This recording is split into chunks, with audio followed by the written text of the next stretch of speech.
This is the Whole Care Network.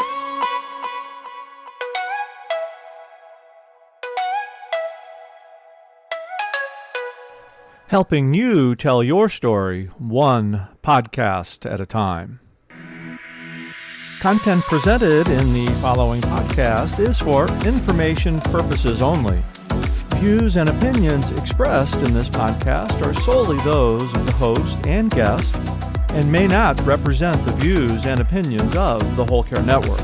Always consult with your physician for any medical advice, and always consult with your attorney for any legal advice. And thank you for listening to the Whole Care Network.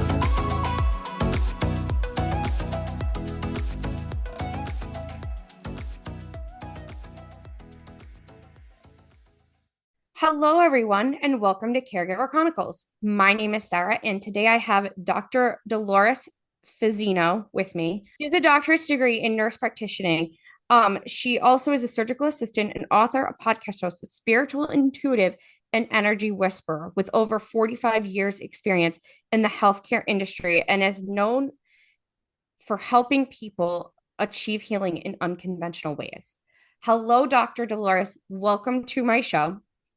Well, thank you, Sarah, for having me. And what would you like to talk about today? Well, thank you so much for being here. Do you mind just further introducing yourself to my audience? Not at all. Like Sarah introduced, I'm Dr. Dolores Fazzino, nurse practitioner, medical intuitive, and energy whisperer.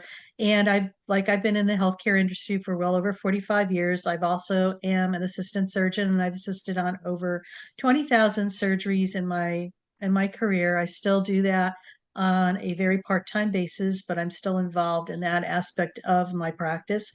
And I coach people and teach them how to step into their power so they can become the best version of themselves. I actually help them bridge the physical with the spiritual and the visible with the invisible so they could heal in ways they never thought possible.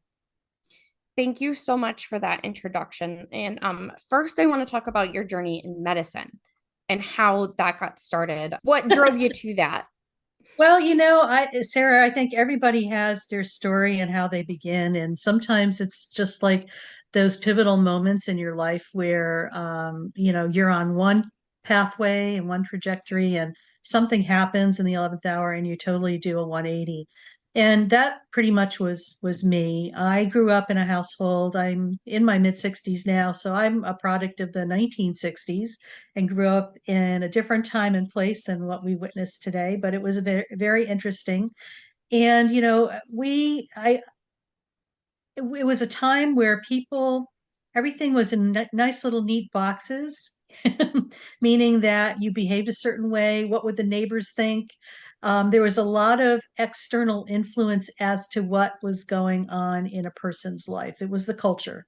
And at that time, growing up, I was a very sensitive person, and I really didn't fit into the box of what they were trying to, confine everybody and say you have to behave a certain way, because I would feel things and feel things very deeply. I was probably born very intuitive. And so my parents really didn't know what to do with me. And add to that, my mother was a person who didn't really express her feelings.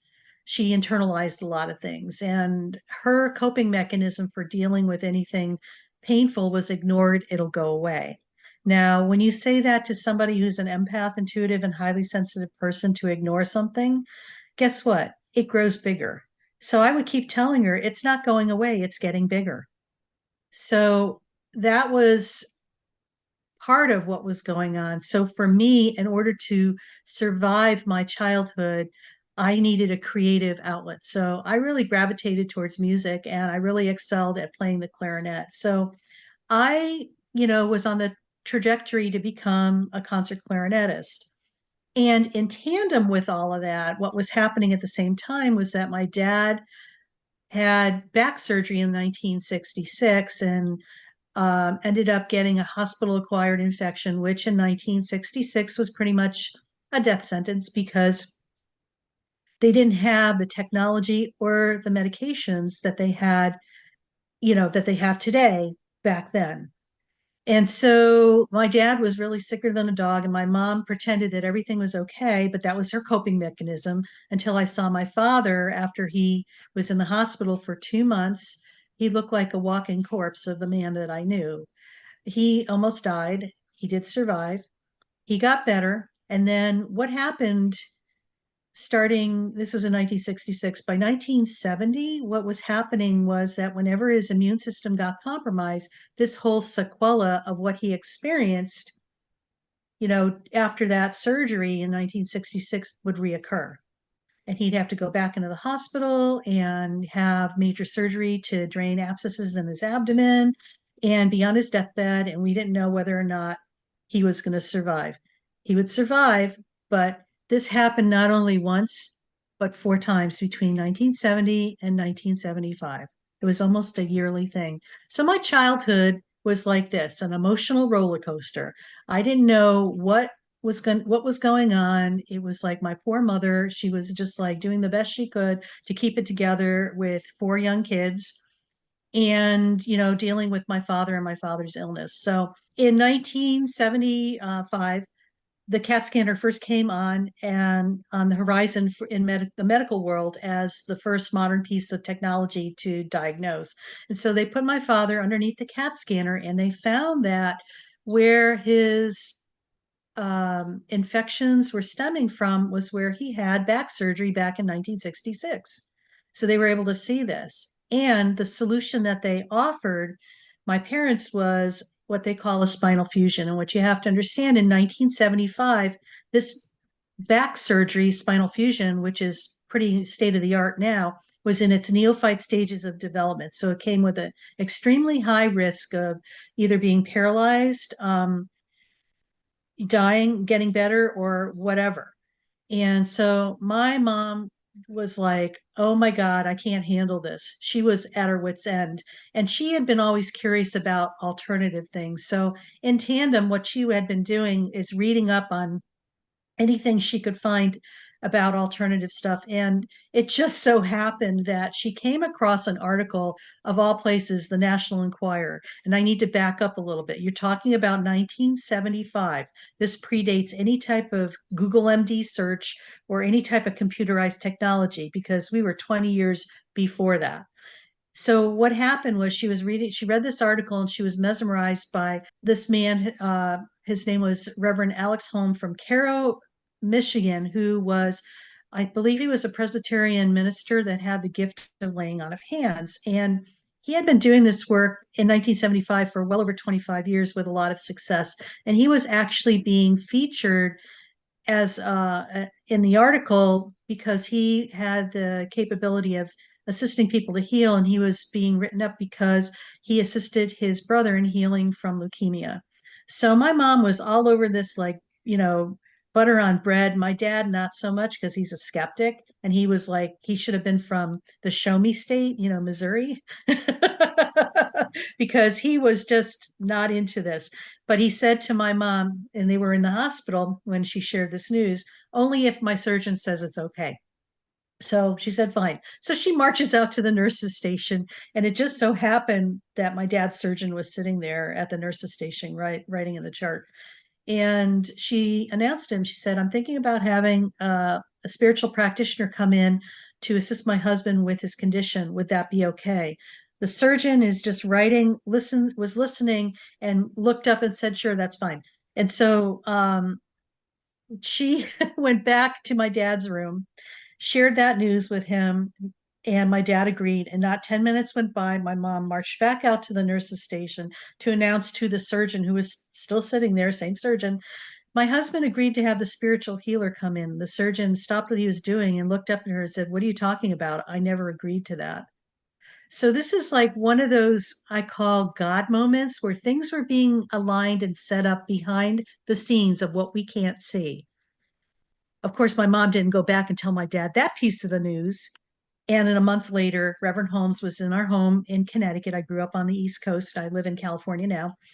And my siblings, my brother, my 2 sisters, my grandmother's mom's side and dad's side, My parents were there. My dad was barefoot in his robe, and Reverend Holmes, I just really loved his humble demeanor, and he just was so balanced and grounded. I just remember that even in 1975. And he looked at my father as my dad was sitting down and said, "One of your legs is shorter than the other," which indeed that was true. I don't know how he knew this because my dad was barefoot and my dad did wear a lift in his shoes, but his shoes were not even in sight. And so, of course, he had my dad raise both his feet up, and there was a 1 inch gap between the longer one and the shorter one. And he said, "Put your feet down." And he started praying over my father, quoting scripture. And he touched my dad's belly, which is your solar plexus, and the top of his head, his crown chakra, and said some prayers. And maybe about 3 minutes went by, and he instructed my father to put both his legs up, and they were both the same length. In that moment, my life changed forever. My dad started wailing like a baby because remember, he had to have evidence that something was actually happening. And I knew in that moment that I was not going to be a concert clarinetist. It was my mission to go into healthcare and bridge the physical with the spiritual and the visible with the visible with the invisible. My dad, like I said, he was, the sobs were primordial because I feel like he just needed to believe that something was actually happening because he couldn't see it. And just because you can't see it doesn't mean it's not happening. So more prayers were said over my dad for about another half hour, and then he was instructed to sleep or go rest because just like when we have massive energy work, your body is processing, upgrading, downloaded. It's like a computer getting a new program. It's got to get downloaded, it's got to get integrated. It's like rebooting our system, rebooting our human computer. He slept for over 24 hours. A month later, he went back to the same CAT scanner, had another study done. They found no evidence of the infection. He never had to have the surgery. He never had to revisit that problem in his lifetime, and he passed away at the ripe old age of 80 about 12 years ago. So for me, that was my initiation, if you want to call it that. And it's been my pathway. So I've been involved, in my almost my junior senior year, I changed my course of study from going to become a concert clarinetist to becoming a healthcare provider, if you want to call it that. So yes, it's been an interesting journey because I had these ideas and they had these insights of what was happening. Western medicine, what I was sharing with you here would be considered quackery in the 70s. Okay, because they just didn't understand and know, and everything was supposed to be in boxes, and they just, if it wasn't in the box and didn't fit in the box, it had no business being there, which I am so grateful to have witnessed the transformation and the transcendence of this over the last 40 plus years. Yes, the last 15 years, I think we're getting closer. We still have a ways to go. And we know now that spirituality is like the glue that keeps everything together. I want to say it's our secret sauce of being a human being. It's also where we are able to have a relationship with ourselves, basically, because being spiritual is having an inner relationship with whatever you believe in. Being religious is having an outward relationship with what you believe in. Okay, so there's a difference being religious and being spiritual, and I think often people confuse the two or combine them together, and they're not. They're two separate concepts. Yeah. No, I actually firmly agree with that. I tend to be more of a spiritual person than a religious person. Um I think and I know a lot of people who are one, the other, both, or neither. Yeah. Um and We all have witnessed that. you're allowed to fit, as far as I'm concerned, you're allowed to be in whichever category or box or Absolutely. whichever combination of those you want to be. I'm definitely more of spiritual. My husband comes from more of religious Yeah. upbringing. Um, I come from more of a home where, my mom was raised Catholic and my grandmother wanted to be a nun. Oh, However, spirituality, my grandmother was open to everybody's belief system, despite her wanting to be a nun. She was always like, every church is beautiful. God is everywhere.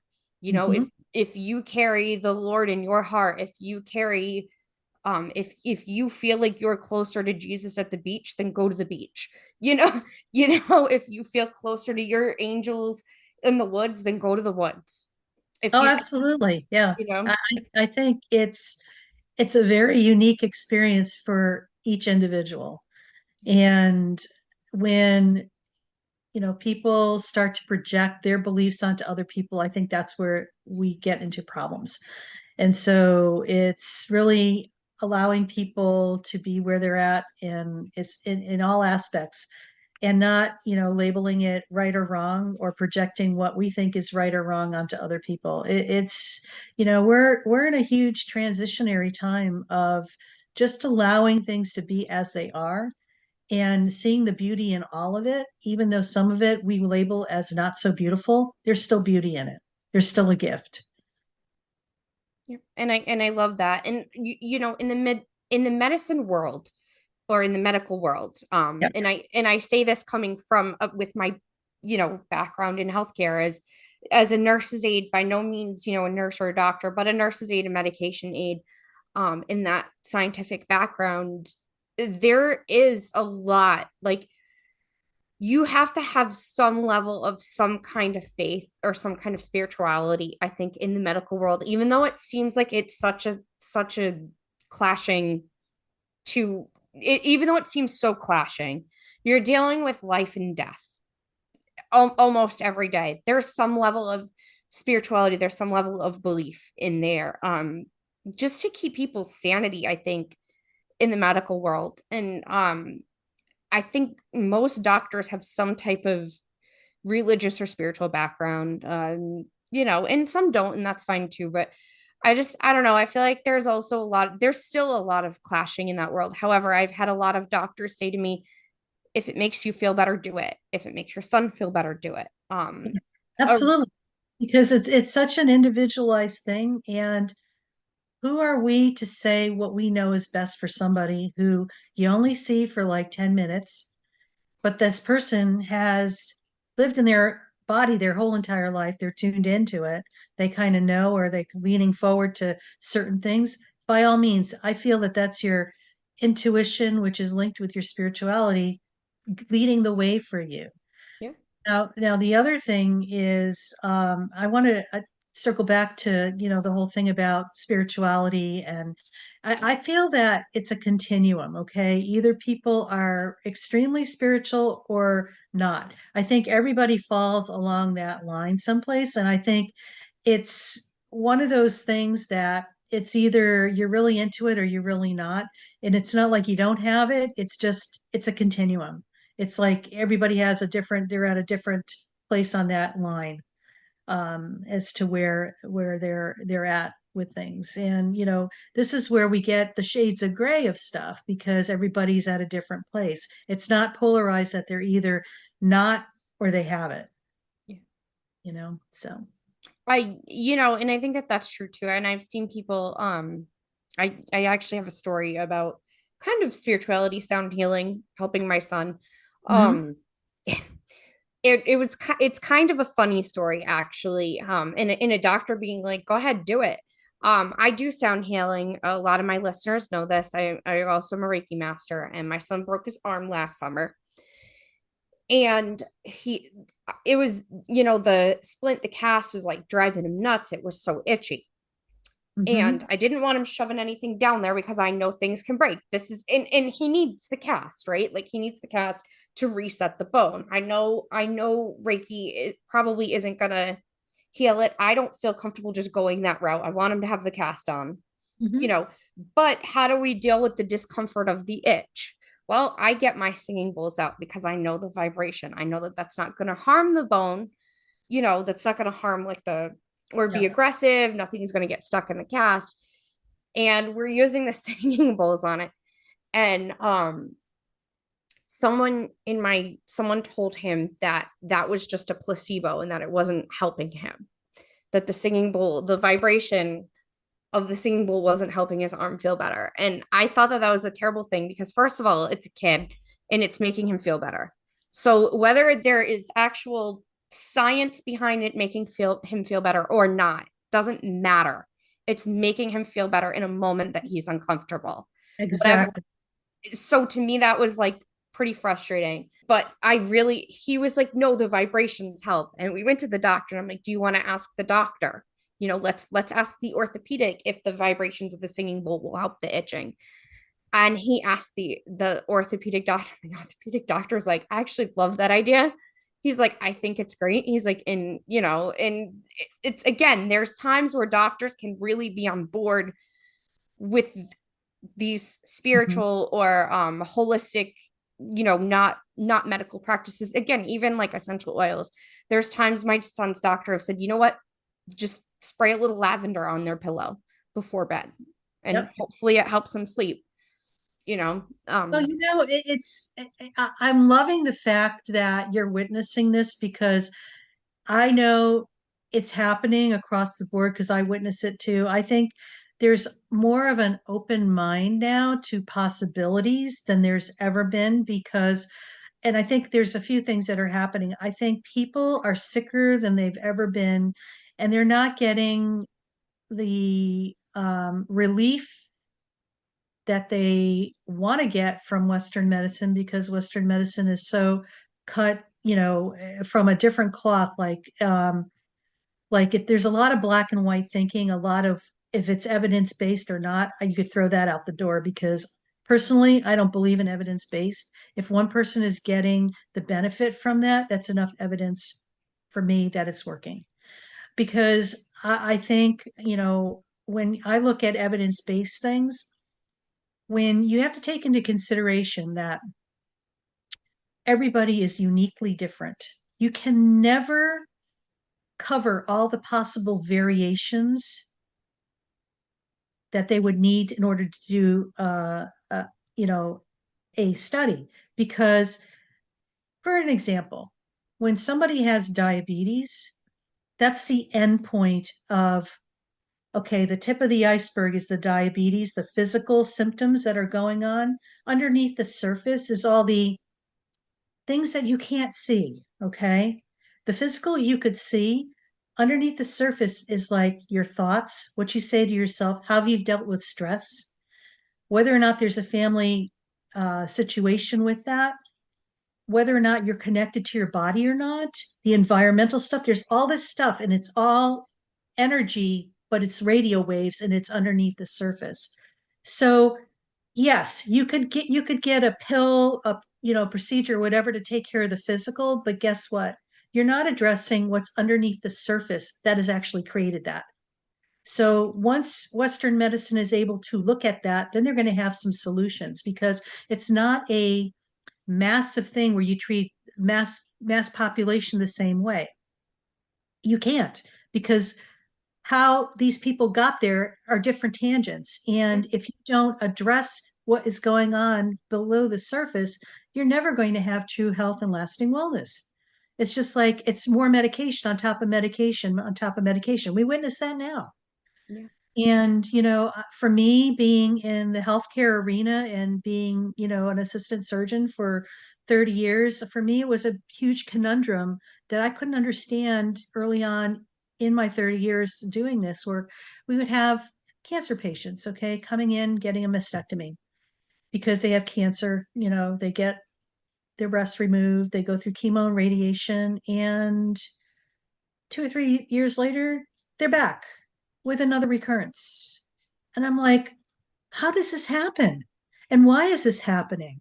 And for me, it was like looking deeper in an archaeological dig of what people weren't addressing and what we were doing people a huge disservice. Yeah, we were taking care of their physical things, but we weren't looking at the underlying issues that actually contributed to creating that. Until you address that, you're never going to get to the root cause that created the problem. Yeah. So for me, that was like where I really started, pivoting a little bit and looking at that. And a lot of it is just like intuitiveness and just knowing and trusting what you know. Because a lot of times when you're dialed in and you work with people, it's all energy. You could feel that. It's a feel thing. For me, that's how things show up. It's a feel thing.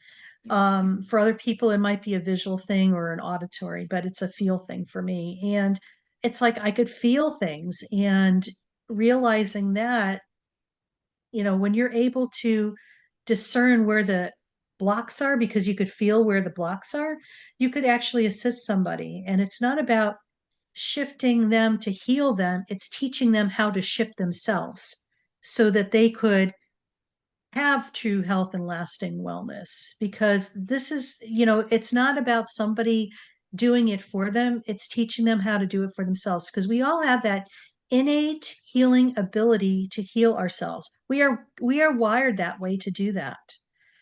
The problem is that we've given that power away to something outside of ourselves, like the medical profession or your doctor, or maybe your spouse or your, society. We've given this power away.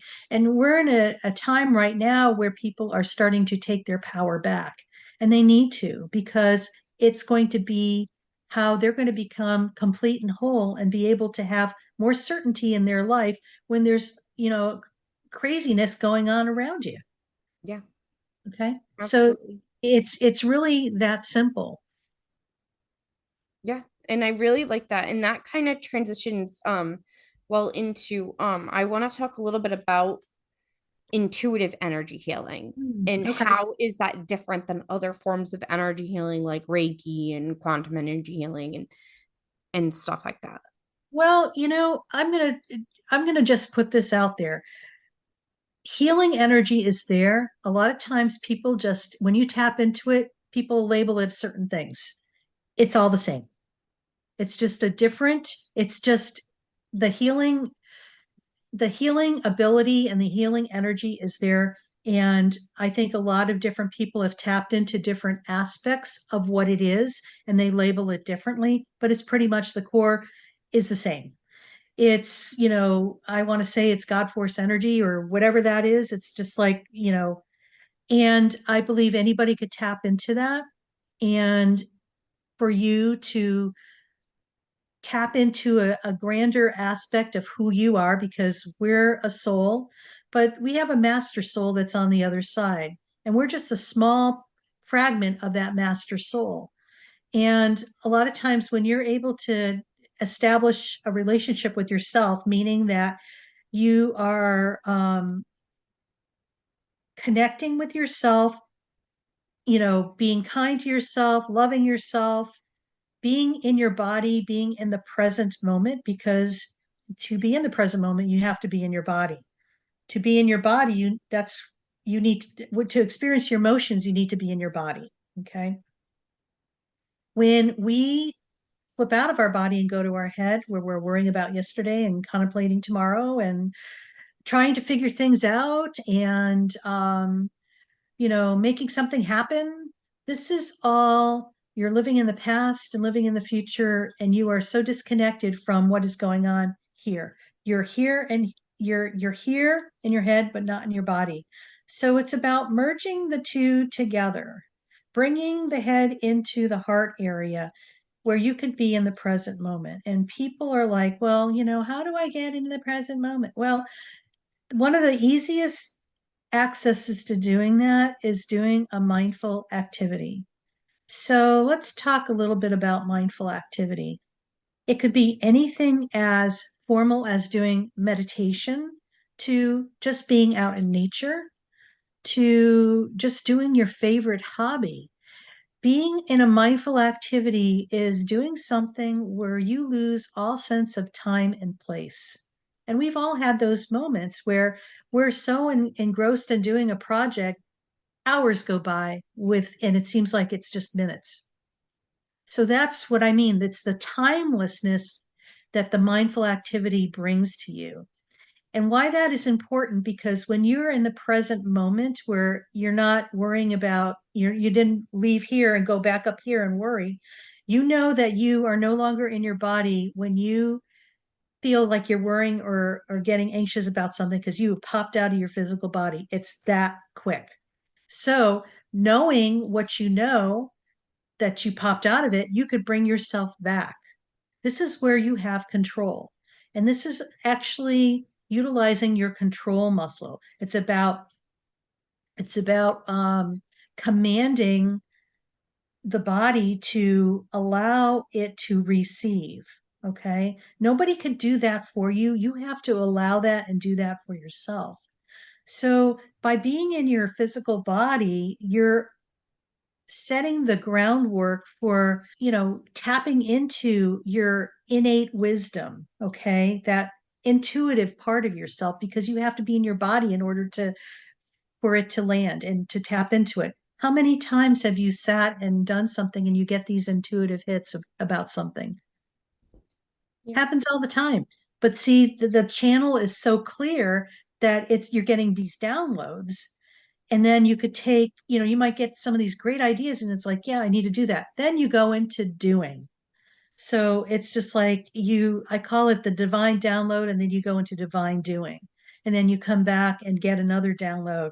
It's so much easier, and you're actually more on purpose with your life, and you'll accomplish way more than just flipping out of your body and going into your mind and trying to figure something out. Okay.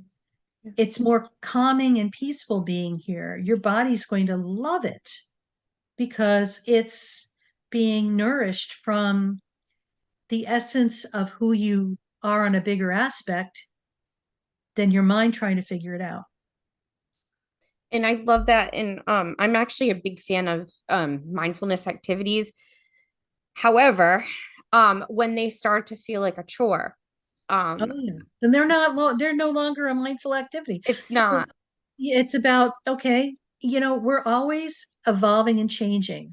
So if this is no longer bringing you, it's not something you want to do anymore, just trust that your next steps will be there. I think what a lot of us do, we are in that flow and we might get bored or whatever, and the little mind chatter comes in when it happens. It's just like, okay, well, all right, we're done and let's just step to another direction. Yeah. So, it's actually a good place to be too, because I think for some people that what comes up for them when they're just doing a mindful activity, they think they're being non-productive, and they hear the voice like, oh, you should be doing something different, productive. If you're not productive, you're not an active, you're not a participating. It's like, who made all that shit up?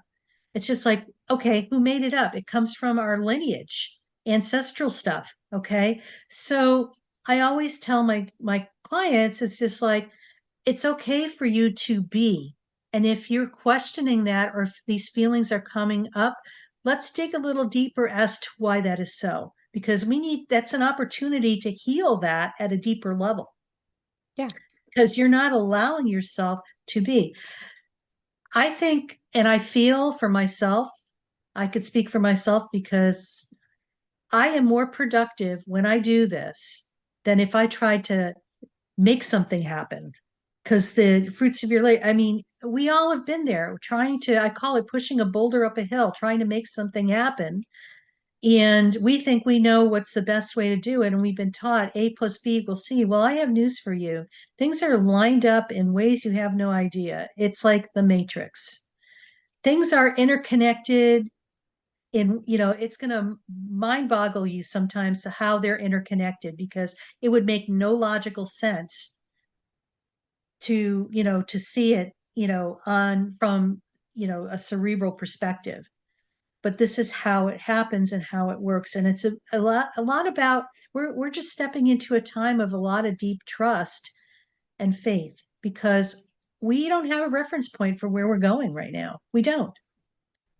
And how we could assist ourselves is just to go within and start having a relationship with ourselves. Yeah. And I think that that's important. Also, self-love in relationships to yourself. I want to talk a little bit about your book. to Sure. the 7 keys to spiritual wellness. Oh, sure. Seven Be- keys to spiritual wellness. Let me bring this up here. I know you have several books, correct? I do. But Yes. this one here is Spiritual Wellness for Life. It's inspiring life stories of forgiveness, transformation, and healing. And there's another one you're talking about, the 7 keys to spiritual wellness. That is actually available on my website.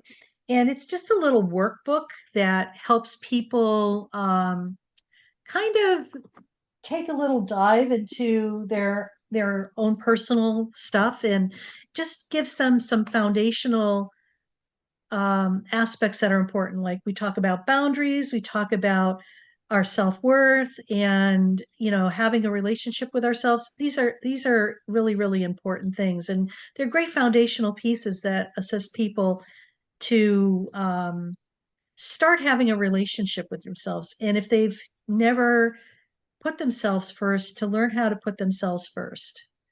It's really important Yeah. because I think so many of us who are caretakers or, we are caregivers have a tendency to not take care of ourselves. And if anything, if we're on our list of things to do, we're right at the bottom or we don't even make the list. And, I think it's essential. Sometimes we have codependent tendencies where we put everybody else first and we don't take care of ourselves. And that's something to look at a deeper level too, as to why that is so, without beating yourself up or, punishing yourself, but just to educate yourself as to, okay, this is happening. And why is that happening? And to dig a little deeper and to, I want to say, reintegrate those aspects back into who you are so you become complete and whole. Yeah. Does that make sense? It Yeah. makes sense to me. And I know too, like as a family caregiver Mhm. and someone, in your spiritual wellness is at the it's almost the bottom, and it really shouldn't be. It Yeah. should be close to the top. But you got to think when you're living in, you're chasing your crisis and you're chasing everyone else's crises. You're not thinking about your spiritual wellness. You're thinking about your most basic, like, did I brush my teeth today? Did I shower? Did I eat? Did I poop? Did they do all those things? And then, does anyone need to go to the bathroom? How do I prevent everything from falling apart? Your spiritual wellness goes, like, it tanks. And Mhm. I know for me, again, like I said, I'm a spiritual person, and when I'm not keeping up with that part of myself, in addition to my mental health and my physical health and my most basic need, when all of that isn't met, I don't feel good. I'm drained, I'm exhausted as a caregiver. And I really think that, again, it's overlooked for caregivers. It's overlooked for the people we care for, because how often are the people we care for isolated? Or how often is their spiritual wellness looked at as like the least important thing on the list of things that need to be done to keep them alive? I think what's really important, Sarah, is that the caregivers, it's about leading by example. Okay. You have more influence than you know. And it's more of an energetic thing when you work with people.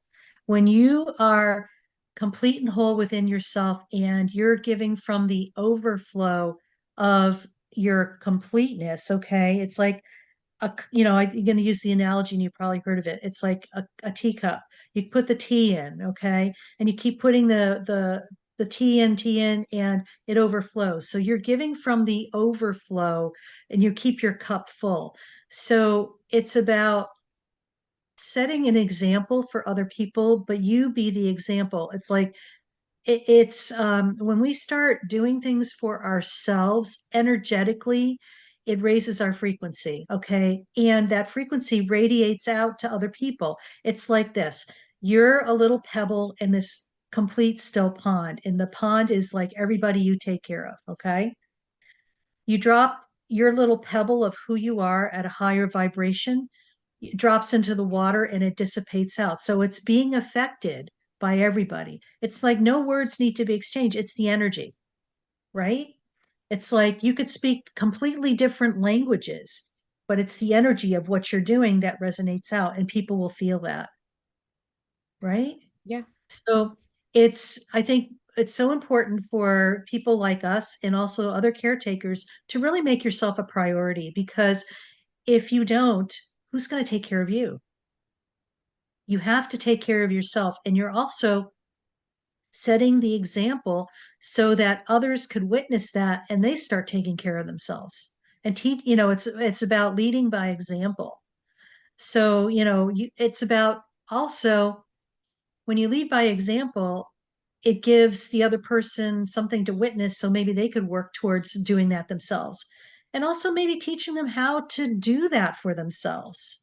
Because I think a lot of times patients don't think they're capable, or we take that capability away from them because we think we know what's best for them. And it's about them, stepping into their power as well, too. Yeah.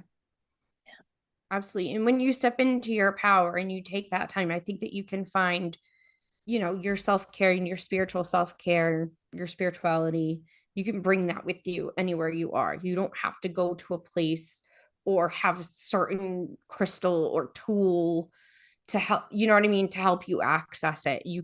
It's within you. And when you learn that skill, you have to practice that skill.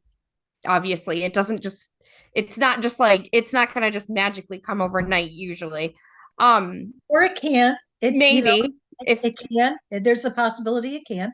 And, keep talking. I like what you're saying. but yeah, like when you, I mean, if you're lucky, it can just magically hit you over the head. But for the most part, our spiritual self-care, is a skill that we need to learn, and where we can pull and where we can access it from ourselves, that's a really important tool to have.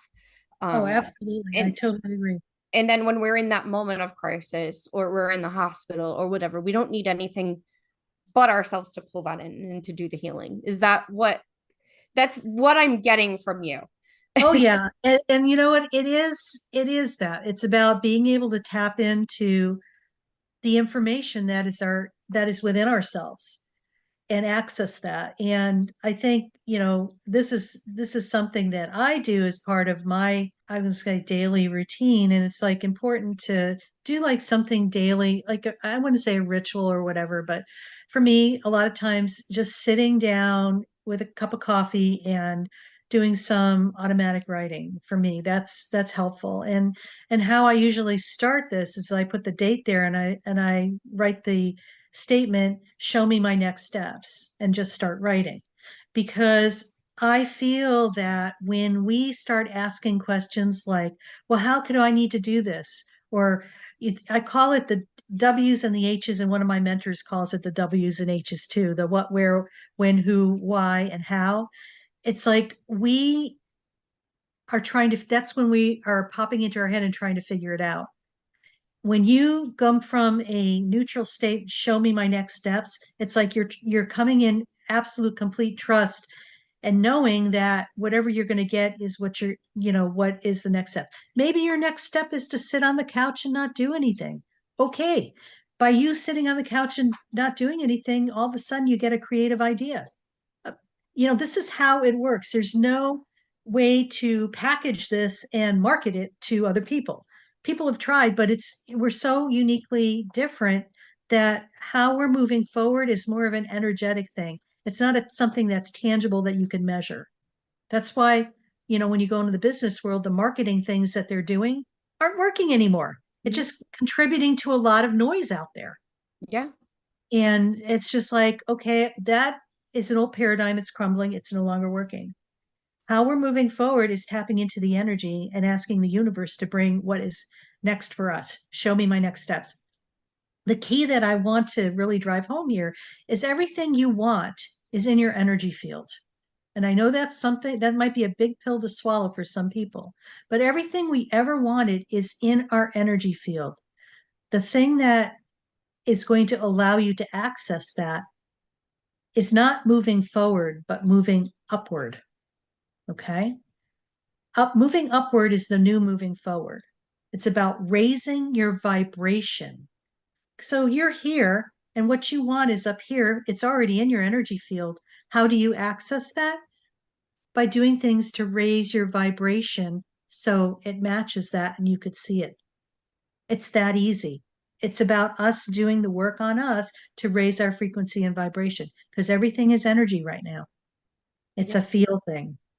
yeah, absolutely. And what raises your vibration, that can look different for every single person. Absolutely. And there's no, Um, it could be, and I think the gateway to get into that is mindful activity. yep. Okay. Knowing what makes you feel good. For me, it's music. Music is my Yeah. thing. Yeah. Sound healing and the vibration and the frequency, there's a lot to that. And to circle back to your son with that, yes, vibration and frequency is actually that helps heal bones. Yeah. I don't know if you know that, And it but scratched the itch. I know. So the thing is, I think you're onto something with that. And I would just continue to explore that because this is what it's all about. It's vibration, frequency, healing. It's all energy. Yep. It's just a different form of energy. And I think it's delicious. I love sound healing. So, you Me know, too. I even do my sound healing in the not traditional sound healing way, as far as just listening to pop music or rock music or whatever is gonna make me feel, and I match my mood with it. I'm a big advocate for you find where you're at. So if I'm angry, I play an angry song and I just let my energy go with this. Like I just let that anger, because you gotta let it out. you You gotta do. have an outlet, You do. You do. and It's you let that song take it away. yep. If I'm sad and I'm low, I play a sad song and I let that song take it away. And if I want, and I work my way up, maybe I'm feeling different emotions because I'm in a situation. And so I start sad and then I go angry and then I go happy and then, to wherever Yep. I need to go. Because I that's, think I think that is so important, and I feel that more and more that's going to be integrated as we move forward. It's more integrated than it's ever been. I just love the idea. What I also love too is like all the scalar and technology that's coming out, and um, how you're able to energetically work with different frequencies that you can't see, but they're there. The whole heart coherence thing with heart math, I think, is huge, and I think as we progress further along in the next 5 to 10 years, it's going to be unrecognizable the changes and the advances that are coming. So things are happening rapidly, fast, and quickly. And it's about allowing yourself that connectedness to know where you're leaning into, what you're resonating with. And the most important thing I teach my coaching clients is that to really start trusting your intuition and use it all the time because it's your inner barometer and it's unique to you. It's the right thing for you to do, not your spouse, not your boss, not your kids. It's the right thing for you. And you need to learn how to trust the information that you're getting. And for some of us who've had a hard time trusting, it's baby steps. You just take baby steps. And it's like, creating a skill that you have no knowledge of. I mean, we have the knowledge, it's just tapping into that and developing that and just being patient with yourself and giving yourself the grace yeah. to allow yourself to do that. Yeah. Absolutely. And I think, and I just want to thank you for like saying that, because I think that that's important too, reminding us that we have the tools in us. We have to tap into it. We have to build on it. Um, Yeah. Most things aren't magically there. Well, the other thing too, just to drive what I kind of talked about, for those people like myself that love gemstones and crystals, I'm a big collector of rocks and stuff like that. I feel like it's eye candy and it's just like anyway. Well, I always crack up when you go to the gem and mineral show and they say, "Oh, we found this new crystal." It was like it's never been here before, and I'm thinking to myself, well, it probably has been here. It's just vibrating at a higher frequency. And now our vibration as humanity is up higher and we can see it. same principle with what's in our energy field. So when we raise our frequency up, we tap into those things that are already there for us. Yeah, absolutely. Yeah. And I want to just ask you, this is kind of my wrap up, my favorite question to ask my Sure. Okay. guests too. What is your favorite form of self-care? Oh my goodness. My favorite form of self-care. I really like being out in nature and I like traveling. So it's self-care for me is like listening to my intuition. And I live close enough to get to Sedona like in 7 hours or whatever by car. And it's just like I just follow self-care for me is making a trip to Sedona and just being in that energy. So, I mean, and I've been 3 times since January this year. So, and it's already June. So that's a lot of trips out there. That's Uh, awesome. yeah, but that to me, it's like where I can recharge my batteries and I really get some really great insights on things. So, I love that. And I think a lot of people don't think of self-care as a place or going yeah, to a place. I think a change of scenery can be even if you don't have 7 hours to drive somewhere, yep, even just driving through a town you wouldn't normally drive through just to see what it looks like, or walking in a park that's not maybe local, a different park that obviously make sure it's a safe one though, especially if you live in a city, make sure it's a it's safe area. very true. Do a little bit of research first, There's but lots you of know what I taxis mean. out there these days. Yeah, walking on a beach that maybe you wouldn't normally, just like a change of scenery, I think sometimes, or again, like you Oh, said, just being somewhere different, or even if it's a you familiar know, place, that can be self-care. another self-care thing is doing space clearing. Sometimes we live in our environments and you could feel that things are either heavy or stagnant, or if you've gone through like major stuff, like emotional stuff, or there's a lot of stress going on, and especially if you live in a household with other people, it's like there's a lot of trapped, low vibrating energy probably that's hanging out in there. Space clearing your house is a really great way to do self-care too. And So, you do and there's not have different to ways to use do it. smoke for that, for You anybody who don't. has allergies or asthma. You don't. There's other different ways. There's a Epsom salt, alcohol and fire thing where you just make a little pot and you put a little bit of Epsom salt, some alcohol, and strike a match, put it in the center of the room, and put that pot on, a folded towel, bath towel, and just allow that to burn because fire is a purification modality. And what it does, it pulls the energy in the room into the fire and it burns that. So it transmutes, transcends, and transforms it to the ethers. And it actually purifies the room almost instantaneously. And there's, if people are interested in that, I'm more than happy to provide a little recipe thing for that. It's, people say, oh, lighting a fire, no, it's contained in a container and there's nothing around it. It's in the center of the room. And if there's a lot of energetic debris, you're going to see the flames jump high, almost 3 feet straight up in the air because it's just pulling in all this stuff. And it's like you will feel a change in the room's energy. And you go from room to room to do that in your house. And that's a real good self-care thing too. It's Or if just a room's really cluttered, you can use like sound, singing bowl. absolutely. And you could do You that in could walk around your house tandem. clapping. Yep, you could Right. do that. There's different ways of doing it, whatever people resonate with. And sometimes it's like getting a healing bowl and doing the fire thing at the same time, Yeah. whatever you resonate with. But as far as like the sage and the sacred, the sweetgrass, for some people it resonates with them. For me, it seems like the energy laughs at it these days. So it's like I think we're in big guns time and we need other modalities and maybe combination of them. And if you do resonate with certain things, definitely do that. That's a great way to clear your house. Absolutely. Thank you so much, Dr. Dolores. Just one more time, can you let my audience know where they can find you for more information? Sure. Thanks, Sarah. You can reach out to me at my website, drdoloresfazzino.com. I also have a radio show, TV show, and podcast called The Dr. Dolores Show on Inspired Choices Network.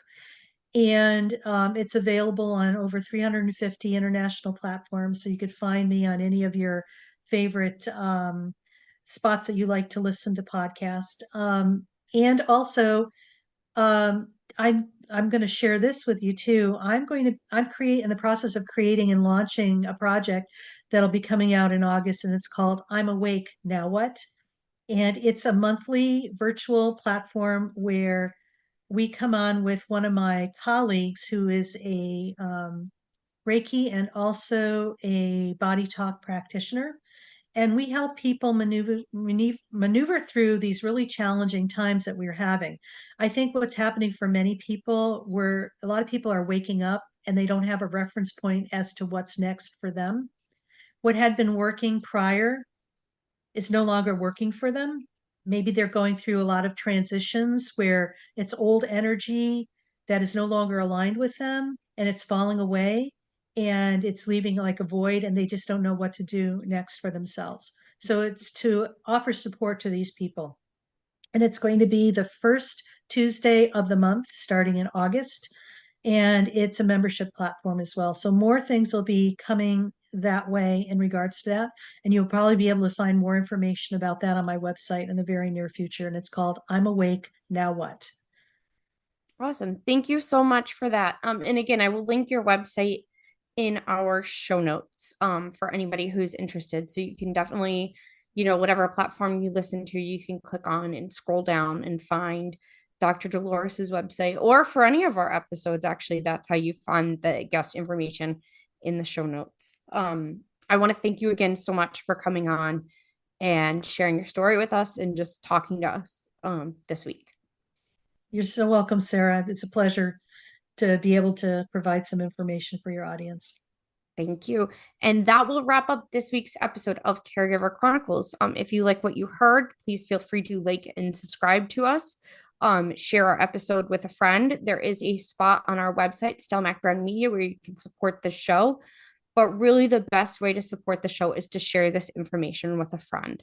And with that, I will see you next week.